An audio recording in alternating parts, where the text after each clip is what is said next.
Hey everybody, welcome to Dad's Den of Pop Culture. You probably heard of like a really small, little-known restaurant being referred to as a hole in the wall. Well, today, I'm going to review a movie called The Hole in the Wall, and like those restaurants, it is little known these days. It's a crime thriller with some supernatural horror overtones, but really impressed me about it when I first saw it were the performances. Now, specifically, this film comes from 1929. That's the early talkies era. And we're starting to see this bifurcation in the way actors act on camera. There's the old guard who are still belting out their lines like they're on stage, like they have to be heard and understood in the back row. And there's a new breed of actors who understand how to act for the camera, how to act for the new microphones that they have. They have a softer delivery. I think it connects with audiences in a different and a very powerful way. These new actors arising in this period would go on to, really for the next 3 decades, dominate Hollywood. And 2 of them are in this film, the radiant Claudette Colbert and the amazing Edward G. Robinson. We are going to run through the movie, chat about the plot, and talk more about those performances. I'll turn the spoiler sign on when we get to the basic setup finished, just in case you don't want to have it ruined for you. It is not a long movie. It is in the public domain. It can be found on YouTube and I'm sure other places as well. So you shouldn't have too much difficulty going out and finding it for yourself. All right. A few preliminaries, though. The film is directed by Robert Florey, who would go on to direct the first Marx Brothers outing, Coconuts, and Murders in the Rue Morgue, and Daughter of Shanghai. The screenplay was written by Pierre Collings, 2 Academy Awards for The Story of Louis Pasteur, based on a book by Frederick J. Jackson. That is to say, this movie's based on a book by Frederick J. Jackson, not The Story of Louis Pasteur. That's based on Louis Pasteur. George Foley shoots this one. He would be a principal cinematographer for MGM later in his career, with 13 Academy Award nominations for Operator 13, The Gorgeous Hussy, Thousands Cheer, The White Cliffs of Dover, Meet Me in St. Louis, The Green Years, Green Dolphin Street, $1 Million Mermaid, All the Brothers Were Valiant, Executive Suite, 7 Brides for 7 Brothers, and The Balcony. He also shot episodes of The Fugitive, and that dance sequence between Fred Astaire and Gene Kelly for That's Entertainment Part 2, that was also him. So we got some talented people involved in this film. We open at Madame Mystera's. A man called the Fox, played by Edward G. Robinson, is gazing at a jeweled necklace and bragging about the job that he just pulled. So he's a jewel thief, and this is his gang, and we're in for, well, maybe kind of a heist movie, it looks like. Well, we'll see as we go through. He says because of the way Mystera, played by Nellie Savage, handled what she did, there won't be a single clue to the robbery. This sets Goofy, played by Donald Meek, might remember him from Stagecoach, which I just reviewed not too long ago, to complaining. Stealing this way is too easy. No challenge. Doesn't hit the same way. I think we all can agree with that. They wonder what the jewels are worth. Mystera guesses $100,000, but Jim, played by Alan Brooks, he figures $150,000 easy. Oh yeah? The Fox lets them know that $40,000 is the most they'll get, and they'll each get their share. And this look that Robinson, gives, that posture, you can see why he would, a year from now, be playing Little Caesar. He did a couple other crime films before that. So this sort of launches his career as a gangster, even though he's not exactly that kind of gangster in this movie. Well, they head to the cellar to change clothes, and the strange man, moaning and sobbing, and you kind of see him in the background there, is pushed on the bed by Goofy. It's going to feel weird calling him Goofy, but that's just what he's called. And he's chained up. He is referred to as Dogface, and he's played by Barry McCollum. Now, that makeup job on him and his situation is one of the places where a little bit of a horror element comes in, but I'm telling you, it's a very, very small horror element, to be sure. Interesting scene comes next. We see the Fox with Jim on the L train, and he looks at the madam sitting inside, looking kind of haggard, kind of hopeless on the train. We see several shots of other commuters, an old man, a woman with a baby, no dialogue. You could maybe call it padding, and it kind of is, but it's really kind of interesting just seeing all these faces of, maybe regular people, as some of them could have been actors, just riding on a train in 1929. Early in the sound era, you would get scenes like this, by the way, with no dialogue, with essentially no sound, to save money. But the good films make it count. And I think this one, it's kind of atmospheric. It's kind of interesting. Well, this scene, though, is followed by a train crash. It's done with a model, not too badly. There's fire, there's screaming, and now we see images of people in the wreckage. And some of these almost seem like they might have been from actual wrecks. I don't think they probably were, but it's possible. There weren't a whole lot of rules in the early days of Hollywood. The living are being led away from the wreck. It's a pretty good set piece, and it is well directed. The Fox and Jim are among the living, and they realize that the madam was in one of the cars that was hit hardest in the crash. She is probably dead. They get out of there quick. Now, it's a nice way to show that, well, these are thieves, and they don't necessarily care that much about one another. Not a lot of honor among them. When they view the body later at the morgue, they are all taken aback, though. So they could hardly recognize her. It's a terrible thing. So they're not completely unfeeling, but still, they get going when the going's good. So what are they going to do now without the madam? She was instrumental in their crimes, and we're still going to find out a little bit about how they were committing these crimes. The Fox wants to just clear out. It's taken 10 years to build up this racket, but none of them can take the madam's place. So, and then somebody rings the bell, or really pushes the buzzer. It is Mrs. Lyons, and she must see the madam. It's been ages since she's had a message from her husband, and she needs his advice on the stock market. But she cannot see the madam tonight. She just cannot be seen, but maybe tomorrow at noon. It's a nice way to fill us in subtly on what this racket is. The madam would get information out of wealthy women, and maybe men as well, but women have tended to be more into the fortune-telling thing. This allows the Fox to then get a hold of their jewels. No madam, no robberies. Jim figures, he'll just go back to picking pockets. Goofy is going to go back to making bathtub gin, and they can sell Dogface back to the circus. And now we're going to put up the spoilers sign. Well, the buzzer sounds again. This time the Fox thinks maybe they can try to put it over without the madam. No harm in trying. Goofy is elected to be the new madam. They cover his face with a veil, and Jim leads this woman in. Goofy starts in on the show, the performance, and we see the Fox listening in on headphones from another room. But the lady, Jean, played by Claudette Colbert, just came in to look for a job, not to have her fortune read or speak to the spirits. Really, it's a spiritualist is what they're doing here, not a fortune teller. They turn up the lights. Goofy takes the veil off. The Fox walks in. She says, "Isn't this the hole in the wall? Who sent you?" Danny McKeever. Now, she knew Danny McKeever from prison. She just got out a year ago. She was put up for stealing, but it was a frame. The rich lady she worked for, Mrs. Ramsey, wanted to get rid of her when her son fell in love with her. Jean ended up in jail for 4 years. Now, Goofy is rather affected by her story. The Fox is starting to get some ideas. Now, Danny told her when she got to the point that she didn't care anymore, she should come and see the madam who would put her wise to the trade of being a fake spiritualist. Well, the Fox tells her she's out of luck. The madam was killed in that wreck yesterday. Through this whole scene, they do a nice job of catching the emotion, real, not exaggerated, in the faces and voices of the actors. And that's kind of the point I was making with the way these people acted now. They understood that they didn't have to project their voice and keep a bit of a monotone in the way they spoke in order to make themselves understood to, an audience that wasn't actually in the theater. But that's just the way people had been trained before this time. They understand how to use the microphone.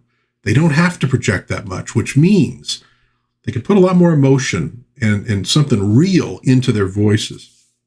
Well, so like I said, she's out of luck, but maybe the fox can help her after all.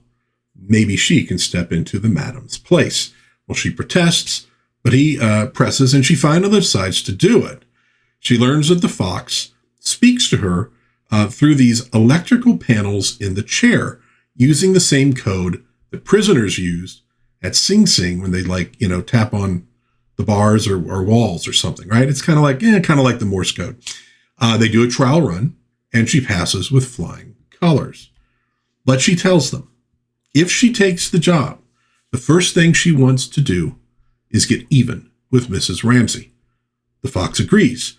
The son who was stuck on her got married after Jean went to prison. Jean wants to kidnap their daughter, the only grandchild of Mrs. Ramsey. Now, the fox thinks this is pretty risky, and he's not wrong. She plans to raise the child herself, to raise her to lie, cheat, and steal, and someday let Mrs. Ramsey know when her granddaughter is one day sent to prison. Yikes. So she really wants a nasty sort of revenge. Change of venue. Inspector Nichols and Gordon Grant, played by David Newell, he's a reporter, discuss the jewel robbery that was perpetrated by the fox at the beginning of the movie. The inspector has no more clues to follow, but the reporter lets him know that the woman who was robbed and a woman who was robbed last summer in a similar way were both going to see Madame Mystera. Now we proceed some ways into the future here. The kidnapping has occurred. We see the gang playing with the little girl. We're tugging on some heartstrings here, but it's also introducing potential conflict. Jean wants revenge. Goofy and Jim are playing with the little girl. I don't know that they're going to be too happy with turning her into a hardened criminal. But then we also see that Jean isn't so hard-hearted towards the girl either. It's this interesting wrinkle. This was all for revenge, but she's kind of fallen in love with the little girl. Well, while the kid is being cared for, Goofy realizes that he hasn't fed Dogface, and he heads in to do it. Now, they also reveal during this scene that the little girl managed to pick Jim's pocket. So she was definitely being trained for crime. It's just, are they going to continue doing it? The twisted little domestic scene is interrupted by the buzzer. Reporter Grant has appeared to investigate this Madame Mystera. Now, the fox knows this guy, so he knows that he's snooping around for a story. Moreover, Jean knows him. She's afraid that he'll recognize her. They used to go with each other once upon a time. The fox decides they'd better let him in so he doesn't get suspicious, because otherwise he's just going to keep coming back. The meeting starts with him mentioning Mystera's past clients and victims, all of the gang. So clearly he's fishing. He's fishing for clues. He questions her about methods. She answers. And finally, she asks what he wishes to know. Well, he wants to meet face to face. No veil, which of course she isn't willing to do. She refuses, and she quickly ends the session. Now, meanwhile, the inspector is now investigating this kidnapping. And I mean, look at the head on that guy. Looks like a Halloween mask. No offense. When I talk about, slightly more stilted delivery of older Hollywood, this guy, and to some degree, Grant a little bit too, are good examples. They're not bad actors, but it's in their delivery. It doesn't feel as natural as what we're going to be, used to later on. Now, Mrs. Ramsey enters while the inspector and Grant are speaking. She brings a new piece of evidence in the kidnapping. It's a note from Jean to Mrs. Ramsey explaining why the girl was kidnapped and pretty much explaining who did it. Maybe not the best move. Grant recognizes Jean Oliver's name, but here's the twist. The gang identified the former Madame Mystera's body as Jean Oliver, so the official records will show her to be deceased. Well, unfortunately, the people who identified the body had to leave their address, which leads right back to Madame Mystera, where Grant was just visiting. Grant realizes that Jean couldn't be dead. The letter is postmarked very recently. In other words, post, death. Mrs. Ramsey notes that the woman who drove the getaway car was veiled. It all starts coming together for Grant, so he hatches a plan. Well, we next see Fox and Jean out at a club, watching ballet and living the high life. And I hope you like ballet because this scene goes on for a bit. There is a little bit of padding in this movie, which isn't that long to begin with. When we finally get some dialogue, we hear the fox telling Jean that he knows she likes the kid and can't go through with making her a criminal, so why not just give this whole racket up? He then confesses that he loves her. Why not go away with him, marry him? He'll even go straight. But she confesses she doesn't love him. She likes him. He's been swell to her, but no, she doesn't love him. He thinks it's that other guy, Grant, the reporter. She guesses that, yeah, she'll always love Grant. The point is dropped, but it's another nice little twist in the story, bringing in some emotions. And again, very well played by these two. No melodrama in this scene. It's very grounded. It's very, very real. Now, back at the hideout, Goofy admits to Jim that he's nervous. He's got the willies. Doesn't know why. Jim is worried the fox has the hots for Jean, and he's worried about Grant hanging around as well. When the buzzer sounds, they leave, and Dogface watches with great interest. Jean and Fox get back. It's a little tense. And then Dogface starts screaming. Jean pleads with Fox to take him back to the carnival. He frightens her, frightens the kid. Well, Jean goes to comfort the little girl while Fox commiserates with the rest of the gang. It seems like there's an awful lot of cops in the neighborhood. They might be closing in. Fox thinks that the reporters, the reporter is the guy who tipped the cops off. Jim thinks they need to smuggle the kid out the back way because, it's one thing to run a scam and steal, jewels. It's another thing to, kidnap somebody.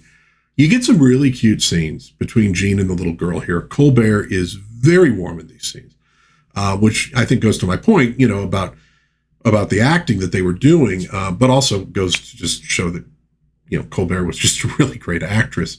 But they really were laying the foundation for the Hollywood films that were to come in the 1940s, or again, all the way through the 1960s, is when that kind of generation of stars was still really dominating the screen. This is all interspersed, though, with scenes of the cops gathering outside. Perhaps there will be a raid this very night. Well, Goofy is sent to collect the little girl and get her out before they are raided. Jean is concerned, of course. She's really stuck on the little girl.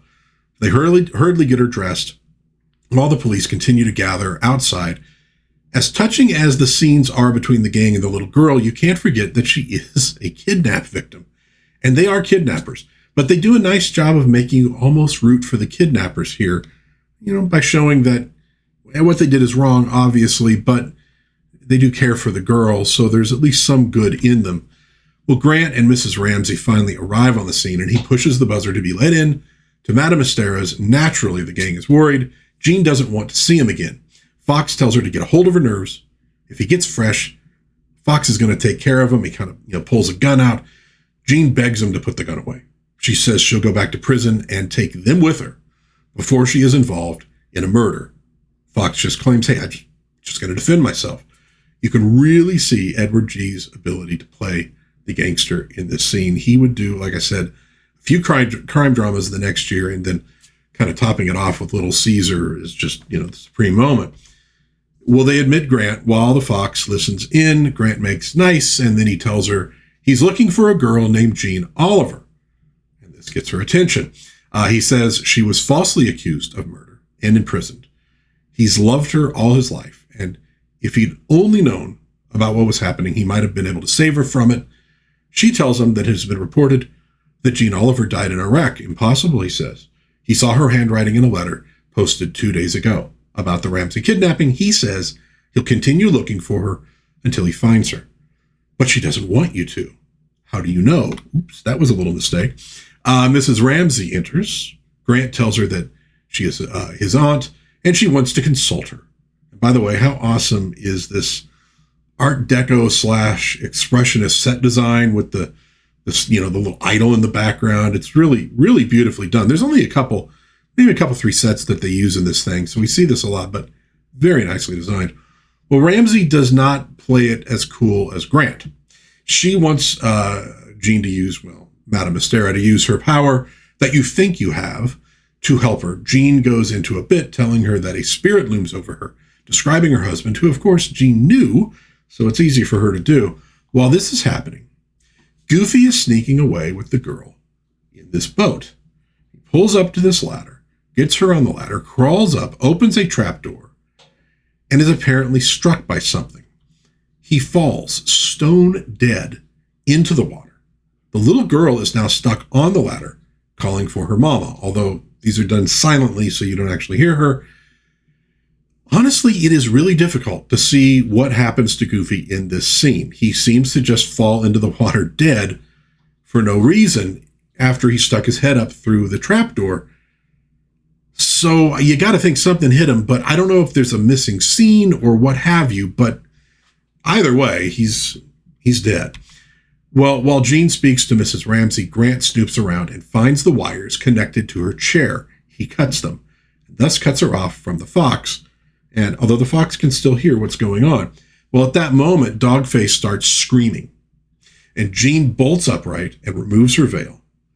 And pretty much everything that could go wrong is going wrong at this moment, all at once. With the veil gone, Mrs. Ramsey immediately recognizes Jean, calls her the girl who robbed me, which frankly she knows is a lie, and then it gets freaky.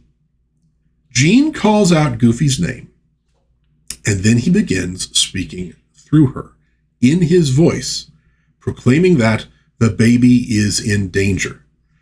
She finishes this message from him as the police begin breaking down the door, at one point saying, "The hole in the wall between us is growing smaller. In other words, I have to get this message to you." Well, while they all stare in fascination, the tide is rising. So if they don't get that little girl out of there, she's not going to make it. Goofy tells them the baby is under pier number, and then the fox clamps his hand over Jean's mouth. He and Grant fight while Mrs. Ramsey rushes off to tell the police Jean has collapsed into her chair after this trance. The fight pushes aside the fake idol, reveals the chute down to Dogface's basement, and the two men fall down there and continue fighting. Dogface winds up knocking the fox out. Well, the fox is apprehended, but he won't tell where the kid is unless the cops make a deal. His conditions: Jean is supposed to go scot-free, and Mrs. Ramsey has to admit that she faked the robbery. Well, Ramsey comes clean, admits everything. The inspector agrees as well, although he doesn't like it, but Grant talks him into it. The fox tells them where to go, and he tells them where they can go as well. Classic Edward G. Robinson stuff through here. He's just so damn good. I became a fan of his some years back, just watching a few movies on TCM, and really realizing just what a fine actor he was. If you haven't watched a lot of Edward G. Robinson, if you mostly know him from the go watch the actual guy act, including in the gangster movies. He's really fabulous. Well, the child is thankfully saved. Jean greets her as a mother to a daughter and vice versa. The little girl is reunited with her grandma. Jean is reunited with Grant, and she thanks the fox for everything that he's done for her. The end. All right, so it is a cool little movie, a little weird, and there are some story issues with it, no doubt about it. This is 1929. We're in a new sound era, and this has an impact on budgets. It has an impact on filming. You have directors, actors, etc., who are getting used to acting in a different way. Like I said, the main thing about it to me is just watching those different styles of acting, old and new, side by side. The melodramatic form of acting, I don't think we should allow them to escape. It would be wrong. Versus the new, more relaxed version that you get from these newer actors. Like I said, go on dominate Hollywood for really decades to come, kind of until the mid to late 60s. If you look at a lot of movies in the 50s, got a lot of older actors still in leading roles, kind of like we're seeing right now. The younger actors didn't have quite the charisma that they did. Well, Claudette Colbert and Edward G. Robinson, amazing charisma, both great actors. You almost can't go wrong watching any of their old movies, and I highly suggest you do. But that's what I have to say about The Hole in the Wall. It's a fun little film. It's not very long. It's kind of interesting, but I really do like watching that acting and seeing at the beginning of their careers how good they both really were. And God knows we're going to see them do a lot of amazing stuff after this point. Let me know what you think in the comments. I would love to hear from you. If you have any questions about the movie, please ask them in the comments, and I'd be happy to answer them to the best of my ability. Try to, Maybe try to avoid spoilers, although I guess if anybody's made it all the way through this, they've gotten some spoilers anyways. If you enjoyed this review, please give it a like, maybe subscribe, maybe share with a friend. That'd be very cool. But until next time, God bless everybody. Please be kind to one another. Have a little bit of fun out there. Watch some old movies. I've been watching a bunch of stuff from around 1930. It's a really interesting time in film. I highly suggest you check some of those out. And I will hopefully see you again soon in Dad's Den of Pop Culture. Bye-bye.